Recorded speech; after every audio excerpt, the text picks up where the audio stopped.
Natalie Malcolm, in for Thordis on your evening show until 10 p.m. this evening. And it's that time of the show that we get on our evening autobiography. So on Monday's show, we heard the first chapter of creative entrepreneur and media voice Golhar. So far, we've learnt that launched straight into a really successful career, working for huge companies in the fashion industry, launching Burberry children's wear and creating her own self-titled business and brand. At the age of 28, she went through a burnout and decided to take a year out where she went travelling, as that was something she'd always wanted to do in her early 20s, but just work took off. She went to South India and taught children English, helped young females who got pregnant at a young age, and supported loads of people over there. So now it's time for the second and final chapter of the autobiography. I kind of undertook courses in psychometrics, human behaviour, coaching, and I think that started back in 2016 before I went out to South India, because I knew I was going out on a volunteering job and I wanted to undertake some coaching courses because I kind of wanted to know, right, if I'm going to go out there and I'm dealing with vulnerable people, I need to kind of, have some skills for this. And I just got so obsessed with learning more about people and human behavior and psychometrics, and it kind of helps. It's just all the skills you have are so worth everything. And with the work that I do, because my mission, my purpose here is just igniting people. It's just inspiring others and helping people to move forward. And I'm so fortunate to have had a journey at such a young age, and I'm past my mid-30s now. So when you've been in this industry for 18 years, it's the creative industry, it's the business industry, it's learning more about people. I'm able to coach people, I'm able to mentor people, I'm able to, share this on stage, and I just want to inspire others to move forward, because at the end of the day, someone helped me. There's always people that help us on our journey, and I think it's our duty to share that back with others, especially the next generation, because that's the generation we're in. Someone else is going to teach them, and then they're going to teach someone else, So inspiring to hear. I feel like whenever I speak to any friends that have been travelling, they always say it's changed my life. Yeah. Do you think if you didn't go travelling and didn't kind of help all those young girls out, do you think you'd be in a different position to where you are today? Do you think you'd be maybe doing something different? Or so do you think that kind of taking that year out and going and helping other people, do you think that really helped you in a positive direction, or do you think you still would have been where you are now if you didn't go?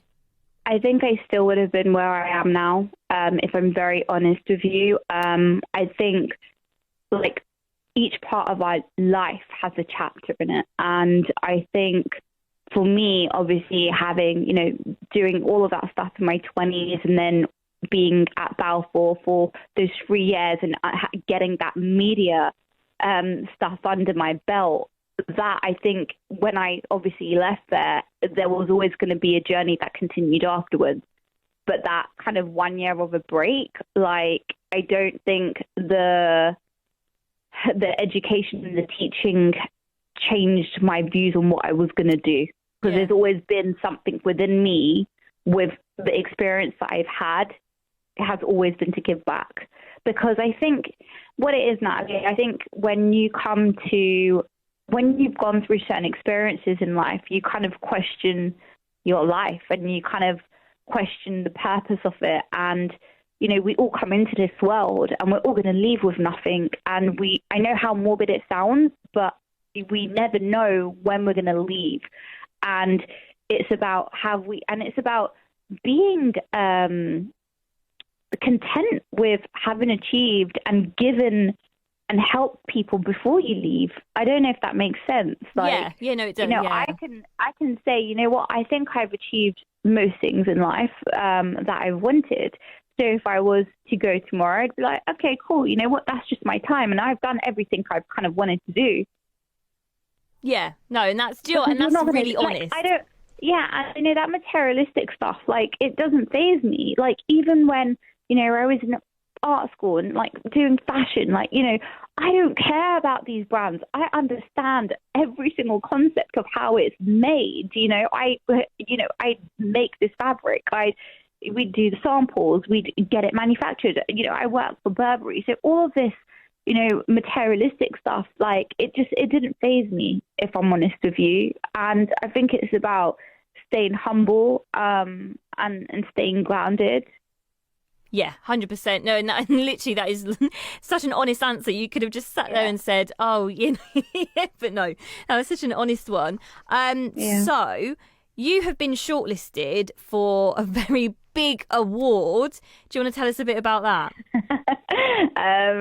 So I got shortlisted for the National Diversity Award for Entrepreneur of Excellence, and it's sponsored by ITV, and it comes on TV every single year. So I'm a bit nervous about it, but excited and scared. I'm grateful. I mean, I've been shortlisted for awards and so on, like throughout my career, but I think this one's a bit of a big one in regards to I've been in this industry for 18 years, and you know, just to be recognized for the work that I do, like it's really overwhelming, and I'm honored, and I'm so grateful. Like, even if I don't win, just being recognized, I think has just been like, wow, you know, because I'm one of those people. I'm not an egotistic person. I won't be screaming and shouting, "Hey, look at me! I'm doing this. I'm doing that." Like that's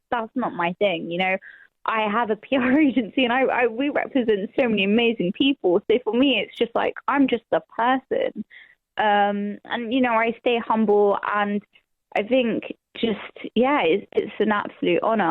I'm very overwhelmed, and I'm very grateful. I'm just grateful for my journey and just being recognized, you know?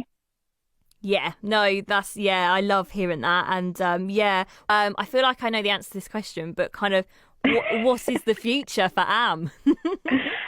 The future, I think for me, the future is just to carry on, you know, inspiring and igniting others. You know, I do that through a lot of my social platforms already.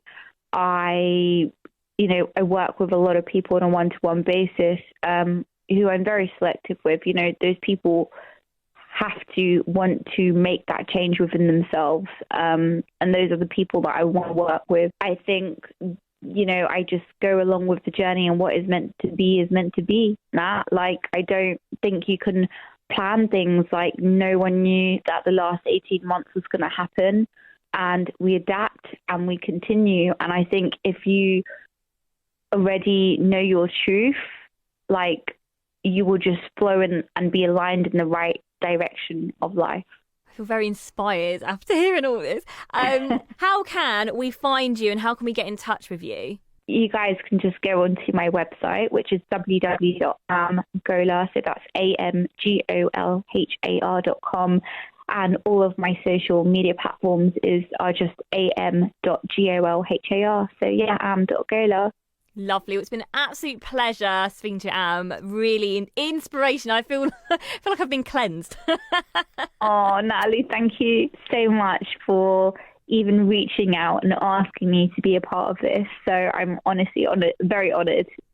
Chapter 2 of our autobiography this week, where we have delved into Am Golhar's life. If you missed it, then you can go on BBC Sounds and listen back to it. BBC Radio Cambridgeshire. Now tomorrow on the station, you can wake up